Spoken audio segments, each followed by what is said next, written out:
Welcome back to TVB News. Water levels in Paris have peaked, surging to their highest in almost 35 years. Across the French capital, museums, parks, and transport systems are shut down as the city braces for evacuations. Alan Booknia reports.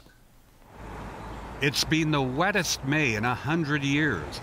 Although the rain tapered off, floodwaters kept climbing and peaked at 4.5 meters above normal overnight before receding today. Still, authorities say it could take at least 10 days for water levels to return to normal. Businesses and landmarks across the city have been shut down. Here, Parisians anxiously kept an eye on the water level against the famous Zouave statue as the swollen Seine River kept rising. At the iconic Louvre Museum, curators have been scrambling to move some 250,000 artworks from basement storage areas that were in risk of flooding.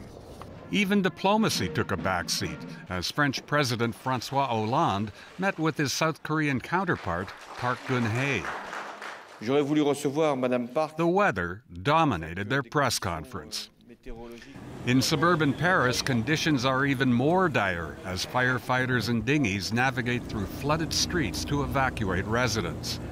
More than 17,000 homes were still without electricity in the Paris region.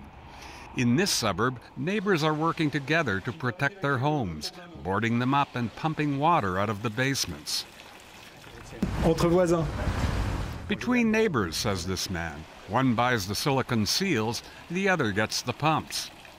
Germany, Belgium, Poland, and Romania have also been badly flooded because of the heavy rains.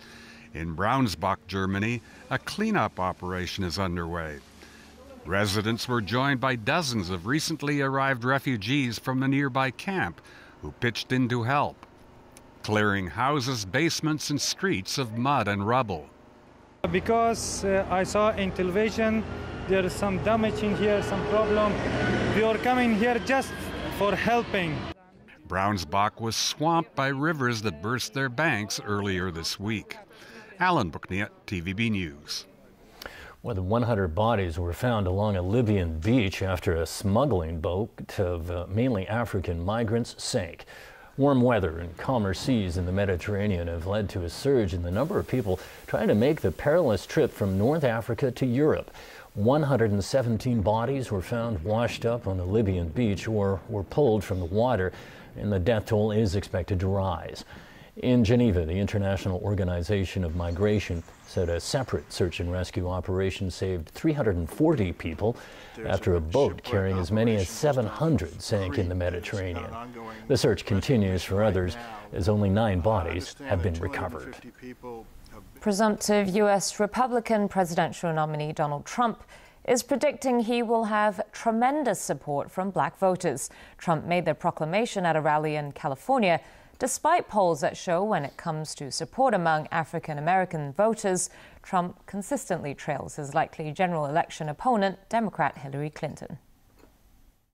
Look at my African-American over here. Look at him. Are you the greatest? Do you know what I'm talking about? We have tremendous African-American support. The reason is I'm going to bring jobs back to our country. We're going to bring jobs back.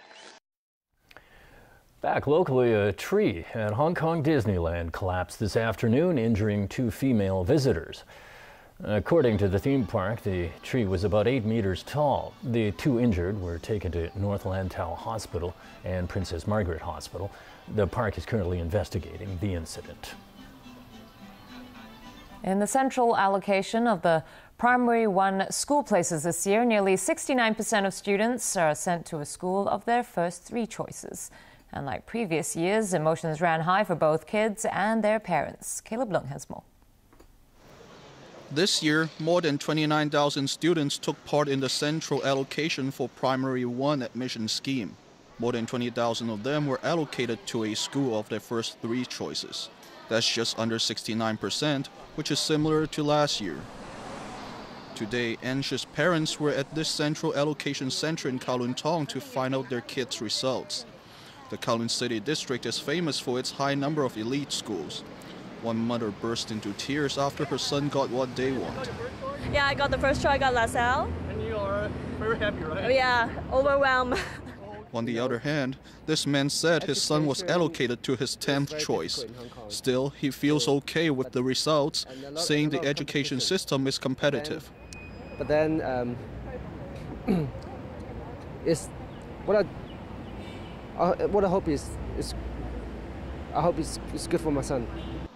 For the third straight year, the Education Bureau has offered a list of choices just for cross-border students. This year, schools located in Kwaichong and Sengyi were added to the list, but the number of school places in some other areas, such as Tuen Mun, Yunlong, and Northern District, was reduced. This mother said she will apply for other schools after finding out her son is allocated to a school in Ma'anshan. She said she lives in Shenzhen and the school is too far away. After collecting the registration forms this weekend, students will have to register at their allocated schools next Tuesday or Wednesday. Otherwise, they could end up forfeiting their offer. Caleb Leung, TVB News. In the recently released provisional registers of electors, some companies are found to have enrolled different outlets as different corporate voters. Now, while the government says there's nothing wrong with this practice, others disagree. In the catering sector of the functional constituencies, 5,528 voters are registered to vote this year. More than 1,000 of them are corporate voters. Going through the register, TVB News has found that some food and beverage groups have registered their company and outlets as different voters. For example, one Japanese hot pot chain has 6 of their outlets registered for 6 votes. Another Japanese barbecue business under the same group has 7 votes with its 7 branches. That's 13 corporate votes for the group. And all of their registered addresses are the same Kowloon Bay commercial building unit. A restaurant group owner sees no problem with this. Simon Wong says the law is clear. Each licensed eatery has a vote. He likens it to a family who has 10 children. You can't say the father had 10 children to rig an election. With more than 20 eateries under his group, his company technically has more than 20 votes in the Legislative Council election later this year.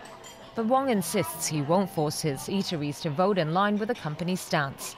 Nonetheless, legal sector lawmaker Dennis Kwok calls this unfair. He believes this is a loophole that creates a very problematic system. He says the law should be set out more clearly so that those who own a company can only have 1 vote in total. On the matter, the Registration and Electoral Office says it's processed all applications according to the law. All right, James, over to you for sports. And a brief sports section it is. It's going to be 1 versus 2 in the French Open men's final. Andy Murray defeated defending champion Stan Wawrinka in 4 sets to